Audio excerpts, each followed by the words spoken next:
CrPC chapter 29 CrPC के अंदर appeals के बारे में बताया गया।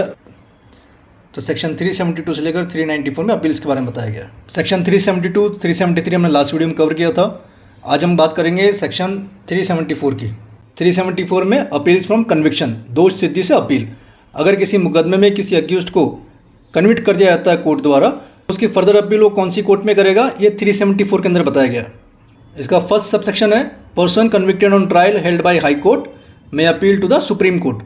अगर कन्विक्शन हाई कोर्ट में हुआ है तो उसकी अपील होगी सुप्रीम कोर्ट के अंदर।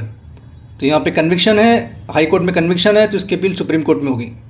सेकंड सबसेक्शन है person convicted on trial held bye session जज और एडिशनल सेशन जज, जिसे हम सेशन कोर्ट कहते हैं, और any other court in sentence of imprisonment more than 7 years has been passed against him और any other person convicted as the same trial में अपील टू हाई कोर्ट।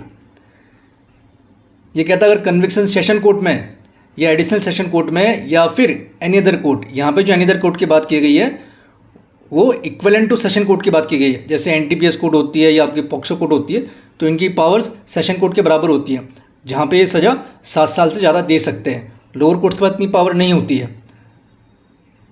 तो अगर कन्विक्शन में 7 साल से ज़्यादा की सज़ा मिली है तो फिर उसकी जो अपील होगी वो हाई कोर्ट के अंदर होगी। तो ये कहाँ बताया, सेक्शन 374 क्लॉज 2।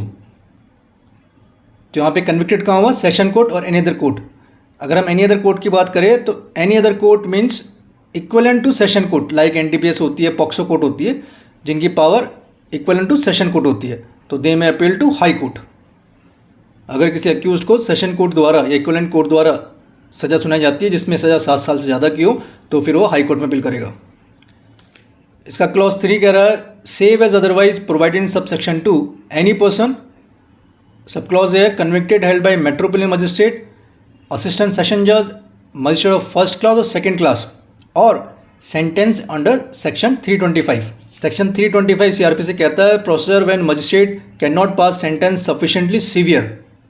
तो सेक्शन 325 की बात करें तो ये कह रहा है जब किसी मामले में मजिस्ट्रेट को लगता है कि after hearing of evidence for prosecution कि अक्यूज्ड है वो गिल्टी है और जो अक्यूज को सज़ा है वो ज़्यादा सख्त मिलनी चाहिए, तब वो प्रोसीडिंग को सीजीएम चीफ जुडिशियल मजिस्ट्रेट को फॉरवर्ड कर देता है, जहां सीजीएम एविडेंस या विटनेस को रीएग्जामाइन कर सकता है और अक्यूज्ड को उसके अपराध के अकॉर्डिंग पनिशमेंट दी जा सकती है।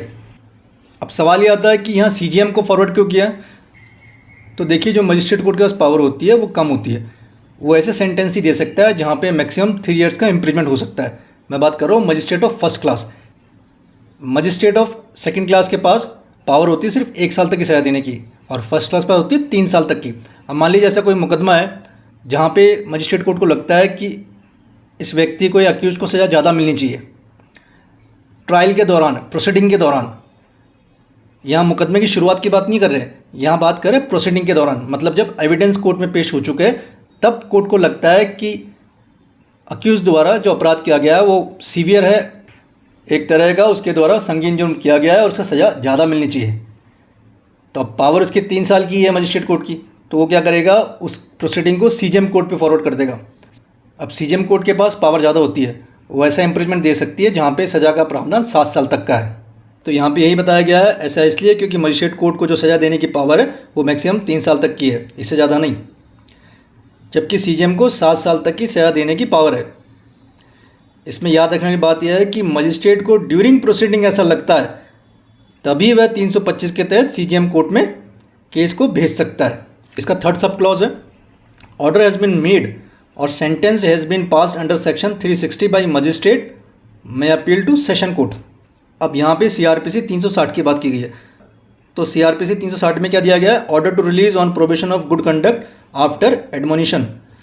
मतलब इसमें ऐसे व्यक्ति को जो कन्विक्टेड हो लेकिन कुछ और फैक्टर्स को देखते हुए, जैसे कम उम्र हो गई या उसका अच्छा बर्ताव हो गया, उसको चेतावनी देकर रिलीज़ कर दिया जाता है। तो अगर क्लॉज 3 को देखें तो उसमें बताया गया है कि मेट्रोपोलिटन मजिस्ट्रेट, असिस्टेंट सेशन जज, magistrate of first class, second class, अगर यहाँ पे कन्विक्शन आता है तो उसकी अपील होगी फिर कोर्ट ऑफ सेशन के अंदर।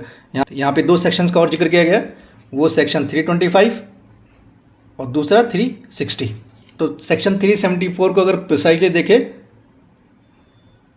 तो सब क्लॉज, तो क्लॉज फर्स्ट के अंदर अगर कन्विक्शन बाय हाई कोर्ट है तो उसकी अपील होगी सुप्रीम कोर्ट में। सेकंड क्लॉज में अगर कन्विक्शन सेशन कोर्ट या इक्विवेलेंट कोर्ट से है तो उसकी अपील होगी हाई कोर्ट के अंदर। और थर्ड सब क्लॉज था, अगर मजिस्ट्रेट कोर्ट या फिर आप कह सकते हो फर्स्ट क्लास मजिस्ट्रेट हो गया, सेकंड क्लास मजिस्ट्रेट हो गया या मेट्रोपोलिटन मजिस्ट्रेट कोर्ट हो गई, यहाँ पे कन्विक्शन आया तो इसकी अपील होगी कोर्ट ऑफ सेशन के अंदर। तो इनमें जो पिटीशन लगेगी अगेंस्ट कन्विक्शन वो CRPC सेक्शन 374 के तहत लगेगी।